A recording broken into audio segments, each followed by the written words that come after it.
한때 다니엘 학습법이라는 책이 기독교 서적 분야에서 베스트셀러로 등극한 적이 있습니다. 서울대를 수석으로 졸업했다는 당시에는 전도사하셨는데 지금은 목사님이 되신 김동환 목사님이라고 하시는 분이 자기의 공부법을 기록한 책입니다. 서울대 수석 졸업한 김동환 전도사의 다니엘 학습법, 이것이 이제 책의 풀네임입니다.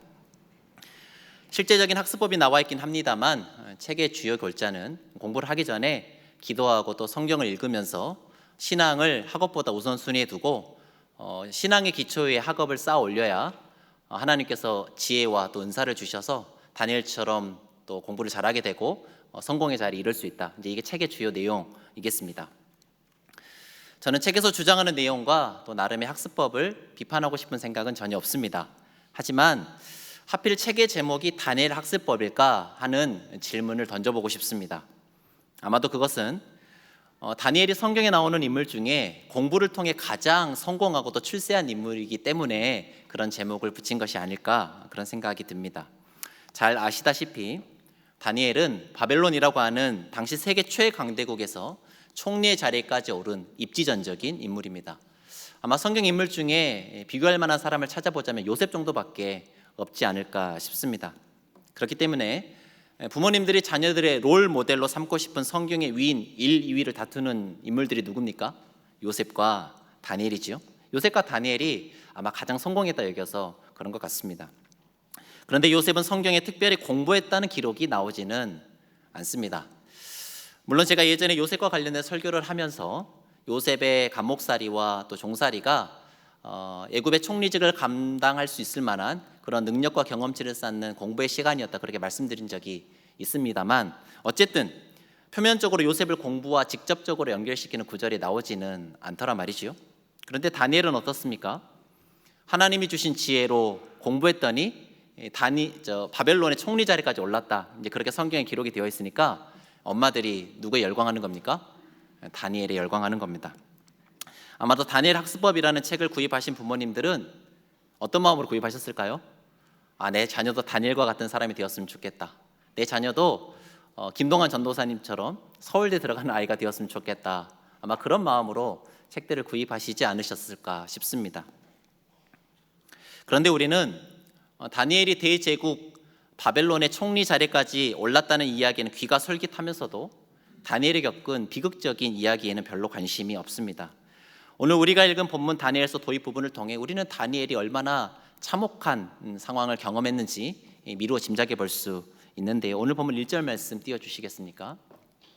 1절에 나오는 여호야김 3년째는 바벨론의 느부갓네살 왕이 고대 근동의 패권을 다 차지하고 난 뒤에 어디까지 공격을 한 거냐면 남유다 예루살렘까지 공격했던 주전 605년을 가리킵니다. 바로 그 바벨론 1차 침공 때 남유다의 왕족 혹은 귀족이었을 다니엘과 세 친구는 바벨론 제국의 포로로 끌려가게 됩니다. 만국 백성으로 적국의 포로가 되어서 끌려가는 그 고초와 수모를 어찌 다 이루 말할 수 있겠습니까? 한창 꿈 많은 시절 자신의 인생을 마음껏 펼쳐볼 기회조차도 갖지 못한 채 다니엘과 세 친구는 강제적으로 주어진 포로의 삶을 운명으로 받아들여야 했습니다. 우리가 다니엘과 세 친구를 생각할 때 쉽게 지나칠 만한 정보가 3절에 나옵니다. 3절 4절 말씀도 띄워주시겠습니까?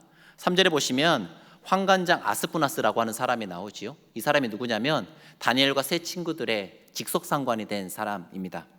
그들의 직속상관이 환관장이었다는 것은 다니엘과 세 친구 역시 어떤 처지가 되었을 가능성이 높다는 겁니까? 환관의 처지가 되었을 가능성이 높다는 이야기입니다.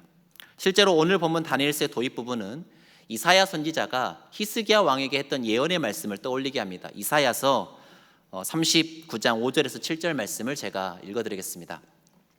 이사야가 히스기야에게 이르되 왕은 만군의 여호와의 말씀을 들으소서. 보라, 날이 이르리니 내 집에 있는 모든 소유와 내 조상들이 오늘까지 쌓아둔 것이 모두 바벨론으로 옮긴 바 되고 남을 것이 없으리라. 여호와의 말이니라.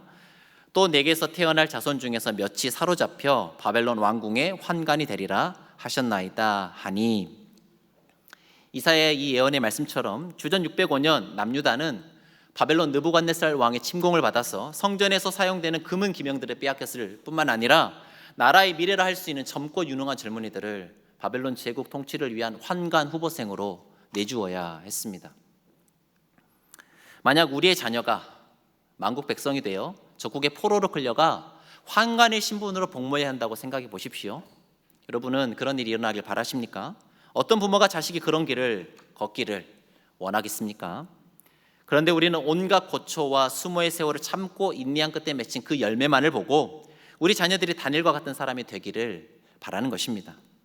언제부터인지 다니엘서를 통해 들려주시고자 하시는 하나님의 메시지는 온데간데 없이 사라지고 다니엘이라고 하는 이름 자체가 우리의 욕망을 자극하고 추동하는 그런 이름으로 전락해 버린 것이죠. 바라기는 오늘 이 시간 다니엘이라고 하는 이름에 덕지덕지 갖다 붙여놓은 우리의 욕망을 내려놓고 겸허한 마음으로 다니엘 1장을 말씀을 우리가 살펴볼 때 우리에게 들려주시고자 하시는 하나님의 본뜻을 바르게 들을 수 있는 복된 시간이 될 수 있기를 주님의 이름으로 축원합니다. 본격적으로 오늘 본문의 말씀을 살펴보겠습니다. 느부갓네살의 포로가 되어서 바벨론의 포로로 끌려간 다니엘과 세 친구들은 환관장 아스브나스 밑에서 3년 동안 갈대아 사람의 학문과 언어를 배워야 했습니다. 바벨론 제국이 다니엘과 세 친구들에게 갈대아인의 학문과 언어를 가르친 이유는 제국 통치를 위한 왕실 자문관으로 쓰기 위함이었습니다. 다니엘과 세 친구들을 바벨론 왕실 자문관으로 기르기 위한 첫 번째 단계로 환관장 아스브나스는 그들의 이름을 바벨론식으로 개명합니다. 다니엘은 벨드사살로, 하나냐는 사드락으로, 미사엘은 메삭으로, 아사랴는 아벳느고로 그렇게 강제 개명당하지요. 다니엘, 하나냐, 미사엘, 아사랴라는 이름은 모두 그 이름에 야훼 하나님을 뜻하는 단어가 들어가 있는 경건한 이름입니다. 그런데 벨드사살, 사드락, 메삭, 아벳느고는 다 바벨론 신들의 이름이 들어가 있는 이름입니다. 야훼 하나님을 향한 열정과 충성심을 표현하던 그들의 경건한 이름이 바벨론 신을 섬길 의지를 드러내는 부정한 이름이 되고 만 것입니다. 환관장 아스푸나스가 그들의 이름을 바꾼 것은 더 이상 야훼 하나님의 백성으로 살아가지 말고 바벨론 제국에 충성을 바치는 바벨론 사람이 되라는 요구였습니다. 바벨론의 언어와 학문, 또 바벨론 왕이 제공하는 바벨론 음식과 포도주는 그들을 영락없이 바벨론 사람으로 변화시킬 것이었습니다. 다니엘과 세 친구들은 바벨론 제국이라는 거대한 세속사회 한 목판에서 하나님의 자녀라는 정체성을 잃어버릴 절체절명의 위기에 직면하게 된 것입니다. 그러한 절체절명의 위기 앞에서 다니엘은 세 친구와 함께 바벨론 왕의 산의 진미와 포도주로 자신을 더럽히지 않겠노라 그런 위대하고도 단호한 결단을 내립니다. 우리 함께 오늘 본문 다니엘서 1장 8절 말씀 한 목소리로 읽어볼까요? 시작. 다니엘은 뜻을 정하여 왕의 음식과 그가 마시는 포도주로 자기를 더럽히지 아니하리라 하고 자기를 더럽히지 아니하도록 환관장에게 구하니. 아멘. 다니엘과 세 친구들에게 있어서 왕의 진미와 포도주는 어떤 의미였을까요? 그것이 어떤 의미를 지니고 있는 것이길래 다니엘과 세 친구들은 위험을 무릅쓰고 왕의 진미와 포도주를 거절하기로 결정한 것일까요? 다니엘과 세 친구들에게 제공될 바벨론식 정찬과 포도주가 어떤 의미였는지를 알 수 있는 실마리가 오늘 본문에 담겨 있습니다. 잠시 화면 띄워주시겠습니까? 화면에서 보시는 바와 같이 다니엘서 1장에서는 다니엘과 세 친구들에게 제공될 예정이었던 바벨론식 정찬을 일컬어 뭐라고 부르냐? 왕의 음식이라고 반복해서 부르고 있습니다. 5절과 10절에서는 그들이 먹을 음식을 왕이 직접 지정했다는 점을 강조해서 표현하고 있습니다. 왕의 음식, 왕이 지정한 음식. 여러분, 왕의 음식을 먹는다는 것에는 어떤 의미가 담겨 있을까요? 그것은 왕의 음식을 받아 먹는 그가 왕으로부터 특혜를 받는 자이며 왕이 특별히 살피는 자이며 왕과 함께 있는 자라는 의미가 담겨 있습니다. 사무엘하 9장을 보시면 요나단의 아들 무비보셋이 다윗의 상에서 함께 먹는 자가 되었다는 기록이 나옵니다. 이는 다윗이 형제와도 같았던 요나단을 생각하여서 그 아들 무비보셋을 특별 대우했다, 그런 뜻이지 않습니까? 이와 비슷한 표현이 열왕기상 18장에도 나옵니다. 거기에 보시면 바알의 선지자들을 일컬어서 뭐라고 부르느냐? 북이스라엘의 왕이었던 아합, 그 아합의 왕비였던 이세벨의 상에서 먹는 자들이다, 그렇게 힐난하는 대목이 나옵니다. 이세벨의 상에서 먹는 이들이었던 바알의 선지자들은 어떤 사람들이었습니까? 이세벨의 특별 대우를 받는 자들이었으며 그렇게 당연히 그들은 이세벨이 원하는 말을 증언하고 대언하는 자들로 살았던 것이지요. 성도 여러분, 왕의 상에서 먹는다는 것은 바로 그런 것입니다. 왕의 음식을 먹는다는 것은 누구의 사람이 된다는 뜻입니까? 왕의 사람이 된다는 뜻입니다. 왕의 특별 대우를 받으며 왕이 하사하는 부와 특권을 누리면서 왕의 필요를 채우고 왕의 이익을 대변하면서 왕의 통치를 공고히 하는 일에 헌신하고 복무한다는 것입니다. 따라서 다니엘과 세 친구가 왕의 음식과 포도주를 거절한 것은 왕의 사람으로 누릴 수 있는 특별한 지위와 혜택과 부귀 영화를 거절했다는 것입니다. 즉 다니엘과 세 친구는 세계 최강대국 바벨론 왕실의 풍성함과 사치스러움과 풍요로움에 취하지 않겠노라 결심한 것이지요. 그들은 바벨론 왕이 제공하는 화려한 식탁이 바벨론의 호의를 먹고 바벨론 사람으로 살아가라는 바벨론 제국의 유혹이자 초청이었음을 인지했습니다. 그래서 그들은 자신들의 삶의 가장 기본적인 영역인 먹거리의 영역에서부터 바벨론 제국의 노예가 아닌 하나님 나라의 백성으로 살아가고자 하는 거룩한 불복종을 시작한 것입니다. 바벨론 제국이 주는 포만감에 취하는 것이 아니라 채식과 물로 상징되는 자기 축소, 자기 부인의 삶을 살아가기로 결단했다. 그런 뜻입니다. 적국의 포로로 끌려가 그 나라를 위해 복무해야 할 자들로 차출받은 어린 청년들이 거대한 제국의 명령에 맞서 이런 결정을 내린다는 것은 쉬운 일이 아닙니다. 어떻게 그들은 거대한 바벨론 제국 앞에서 결코 위축되거나 주눅들지 않고 이런 위대한 결단을 내릴 수 있었던 것일까요? 오늘 설교의 핵심 포인트이지는 않습니다만 간단히 두 가지 정도만 언급하고 지나가도록 하겠습니다. 첫째, 그들은 하나님이 역사의 주인이시라는 사실을 믿었습니다. 하나님이 누구라고 믿었다고요? 역사의 주인이시라는 사실을 믿었습니다. 그 단서가 오늘 본문 2절에 기록되어 있는데요. 우리 함께 다니엘서 1장 2절 말씀 한 목소리 읽어볼까요? 시작. 주께서 유다 왕 여호야김과 하나님의 전 그릇 얼마를 그의 손에 넘기심에 그가 그것을 가지고 신할 땅 자기 신들의 신전에 가져다가 그 신들의 보물 창고에 두었더라. 아멘. 제가 노란색으로 표시한 저 두 단어를 주목해 보시기를 바랍니다. 주께서라고 하는 단어와 신할 땅이라고 하는 단어입니다. 다니엘서를 읽을 때 우리는 도입 부분에 해당하는 이 2절 말씀을 그냥 지나치기 쉽지만 사실상 방금 읽은 다니엘서 1장 2절 말씀에 다니엘서 전체 주제가 들어있습니다.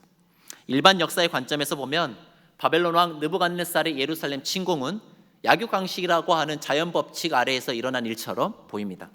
국가 간의 전쟁을 각자가 섬기는 신들의 전쟁으로 인식했던 고대 근동 세계관의 관점에서 보자면 다니엘서 1장 2절의 사건은 바벨론의 신 마르둑이 이스라엘의 야훼 하나님을 압도한 사건처럼 보입니다. 하지만 다니엘서는 나라들의 흥망성쇠를 주관하시는 분이 누구시라고 선포하는 것입니까? 하나님이시라고 선포하는 것입니다. 역사의 주관자가 바로 하나님이시라는 것이야말로 다니엘서 전체를 관통해 흐르는 대주제라는 것입니다. 다니엘과 세 친구들은 바로 이 사실을 믿었습니다.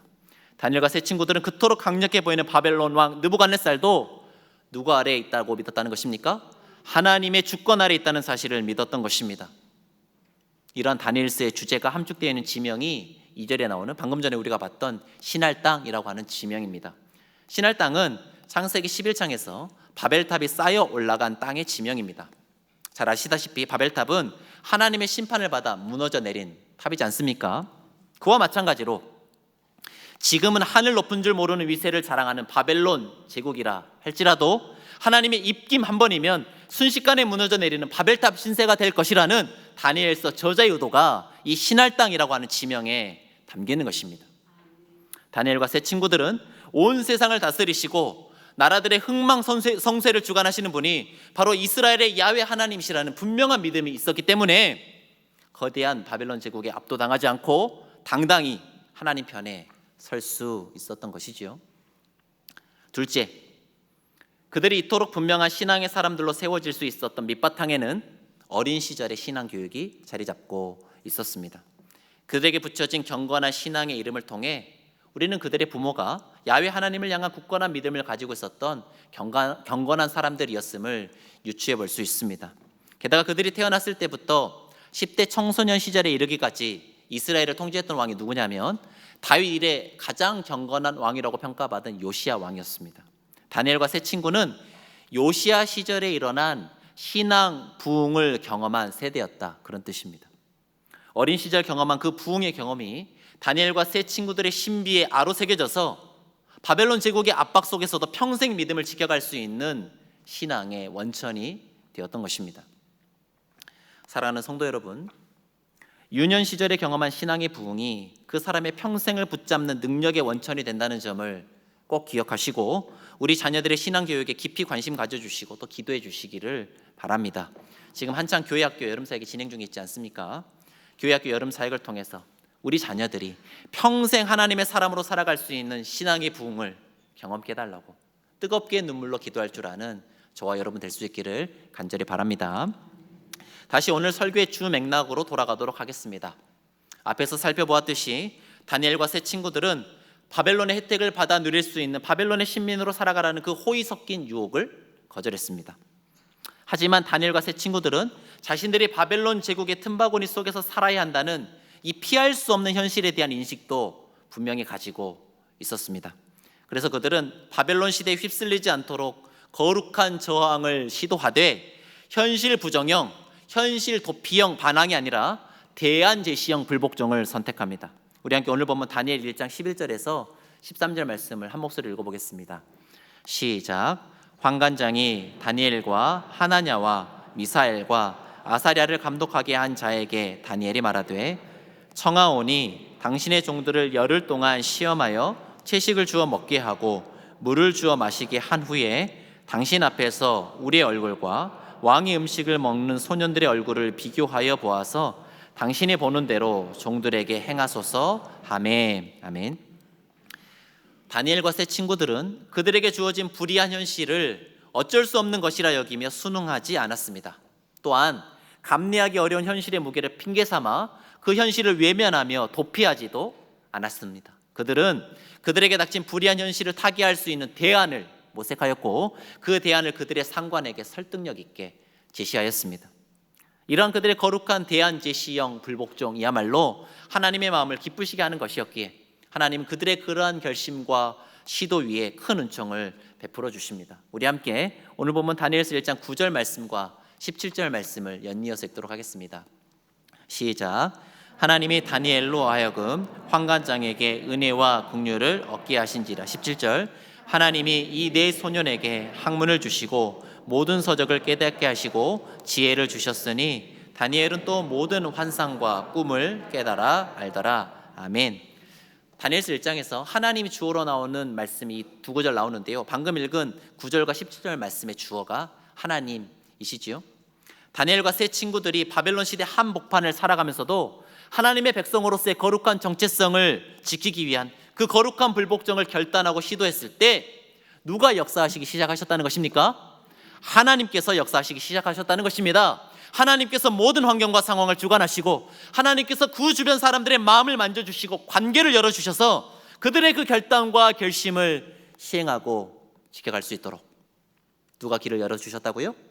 하나님께서 길을 열어주신 것입니다. 하나님의 은혜와 돌보심으로 길이 열리고 기회가 주어졌을 때 다니엘과 세 친구들은 그 기회를 최선의 것으로 만들기 위한 모든 노력을 기울입니다. 17절 말씀을 보시면 하나님께서 이 네 소년에게 학문을 주시고 모든 서적을 깨닫게 하시고 지혜를 주셨다, 그렇게 기록되어 있지요. 이 대목에서 우리가 착각해서는 안 되는 게 한 가지 있습니다. 그것이 무엇이냐면 하나님께 기도하고 교회 생활 열심히 한다고 해서 저절로 공부를 잘하게 되고 지혜롭게 되는 것은 아니라는 것입니다. 17절, 하나님께서 네 소년에게 학문을 주시고 모든 서적을 깨닫게 하셨다는 이 말씀 이면에는 뭐가 전제되어 있는 것입니까? 이 네 소년이 뭘 했다는 거예요? 학문을 열심히 공부했다는 것입니다. 서적을 열심히 읽었다는 거예요. 여러분, 책을 한 권도 안 읽는데 어떻게 모든 서적을 깨닫는 지혜가 주어질 수 있겠습니까? 학문을 멀리하는 사람에게는 하나님께서 학문의 은사를 주시고 싶으셔도 주실 수가 없어요. 공부를 안 하는데 어떻게 주신단 말이에요. 주셔도 몰라요, 자기가 받았는지.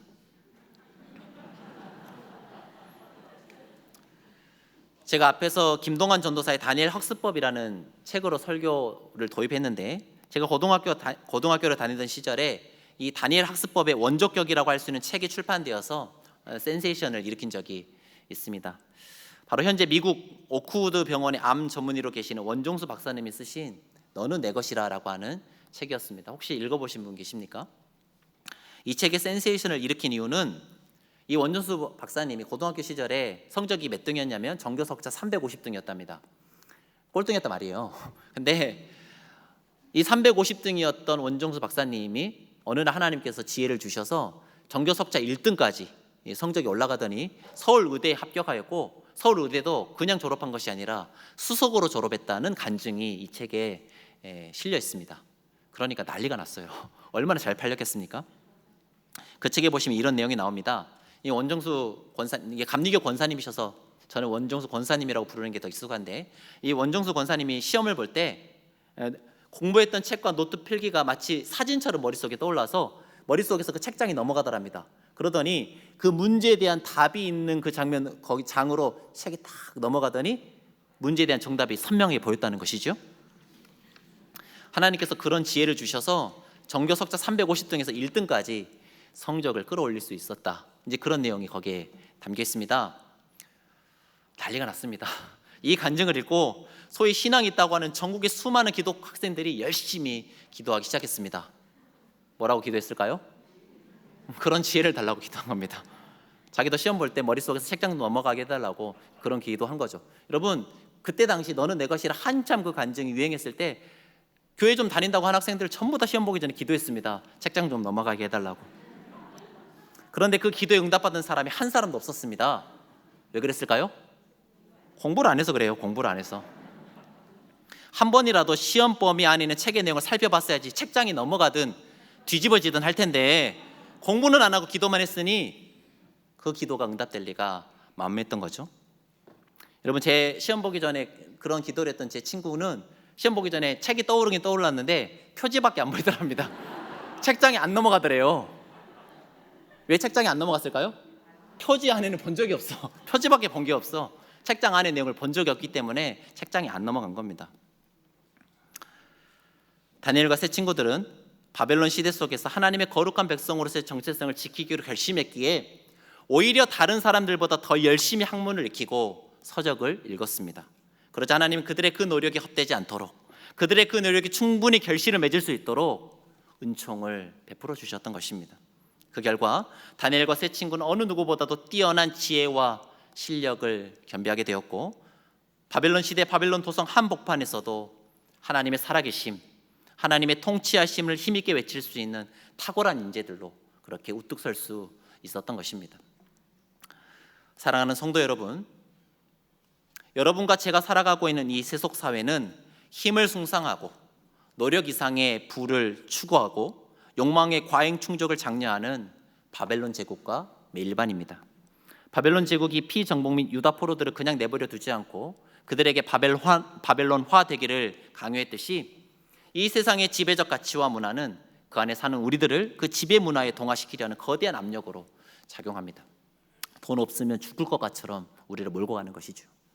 세상이 주는 그 기준과 잣대에 취해 달려가다 보면 우리는 하나님 백성으로서의 정체성을 점점 잊어버리게 되고 어느새 바벨론의 신민이 되어버리고 맙니다. 그러기에 우리가 이 세속사회에서 승리하며 살아가기 위해 반드시 갖추어야 할 것이 있습니다.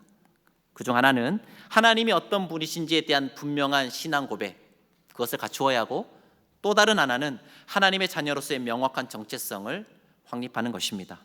하나님이 어떤 분이신지를 알 때 우리는 노도처럼 밀려오는 세상의 유혹을 넉넉히 이겨낼 수 있습니다. 또한 하나님의 자녀로서의 정체성을 분명히 할 때만이 무엇을 할 것인가, 어떤 길을 선택할 것인가가 분명해집니다.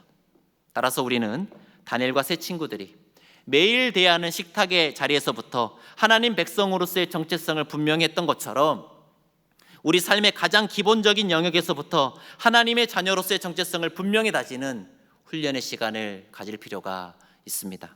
그것이 눈 뜨자마자 드리는 기도이든 개인적으로 갖는 경건의 시간이든 공적인 예배의 자리이든 우리 자신이 바벨론의 신민이 아니라 하나님의 자녀라는 사실을 매일 확인하고, 그래서 그 하루를 하나님의 자녀답게 살아가기로 결단하는 시간이 반드시 있어야 하는 것입니다. 그렇게 하나님의 자녀로서의 정체성을 분명히 했다 하더라도 우리가 잊어서는 안 되는 또 하나의 사실이 있습니다. 그것은 바로 우리가 바벨론 도성과 같은 이 세속사회 한복판에서 살아가고 있다는 것입니다. 다니엘과 세 친구들이 바벨론 시대에 바벨론 도성에서 살아가야만 했듯이 우리 역시 이 세속사회 한복판에서 우리에게 맡겨진 삶의 자리들을 가지고 살아갑니다. 다니엘과 세 친구들이 바벨론 제국 한복판에서 하나님의 살아계심을 드러내고 하나님의 통치를 실현해 갔듯이 우리 역시 이 세속사회 한복판에 거하면서 그곳 가운데 하나님의 통치를 이루어가기 위한 최선의 경주의 삶을 살아야 할 줄로 믿습니다. 그러기 위해 우리에게 필요한 것이 있다면 우리에게 맡겨진 그 분야에서 우리가 할 수 있는 한 최선의 노력을 기울이는 것입니다. 우리에게 맡겨진 그 일에 성실하지 못하여 오히려 세상 사람들보다 뒤처진다고 한다면 우리는 세상 속에서 그리스도인으로서의 선한 영향력을 드러내며 살기가 정말 어렵게 됩니다. 세상 사람들이 우리의 말을 듣지 않게 된다, 그런 뜻입니다. 우리가 가지고 있는 진리에 대해서 궁금해하지 않게 된다, 그런 말입니다. 사랑하는 성도 여러분, 이 시간 정성껏 드리고 있는 이 예배의 시간만큼이나 여러분의 일상의 삶의 자리를 귀히 여기실 수 있기를 바랍니다. 어느 누구도 성실하지 않으면서 하나님의 영광을 드러낼 수는 없습니다.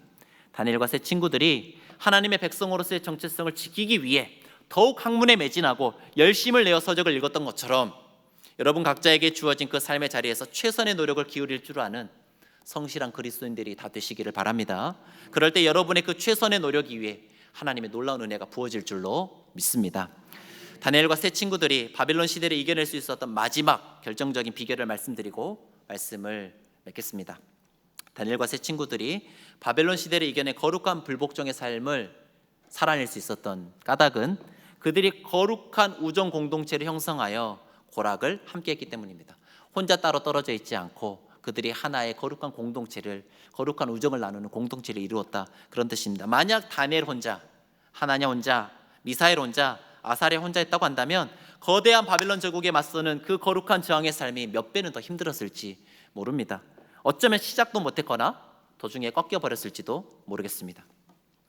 바벨론의 정신이 온 세상을 압도하는 듯한 이 세속의 물결 속에서 우리가 하나님의 백성으로서의 거룩한 정체성을 지키며 살아가기 위해서는 그 거룩한 저항의 길을 함께 걸어가며 서로를 지지하고 격려해 줄 수 있는 영적 동지들이 반드시 필요합니다.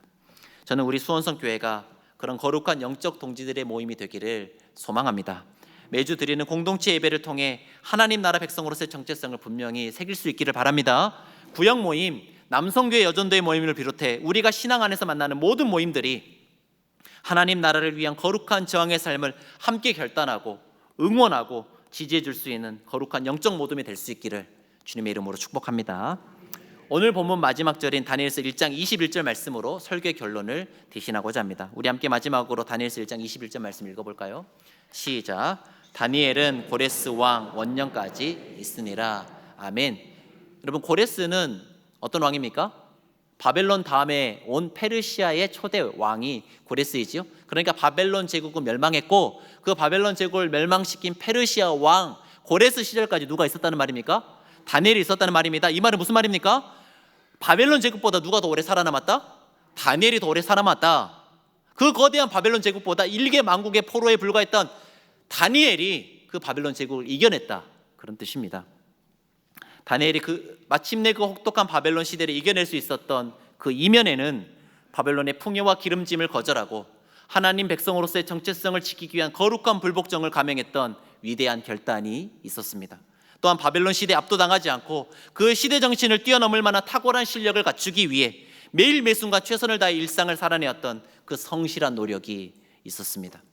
바라기는 오늘 이 예배 자리 가운데 나온 모든 수원성교회 성도님들이 삶의 작은 영역에서부터 하나님 나라 백성답게 살아가기로 다짐하며 맡겨진 일상의 자리에서 하나님의 영광을 위해 최선의 노력을 경주하기로 결단하심으로 어목하기 짝이 없는 이 바벨론 시대를 넉넉히 이겨내고 마침내 승리하시는 위대한 신앙의 사람들로 살아가시길 주님의 이름으로 간절히 축원합니다. 기도하겠습니다.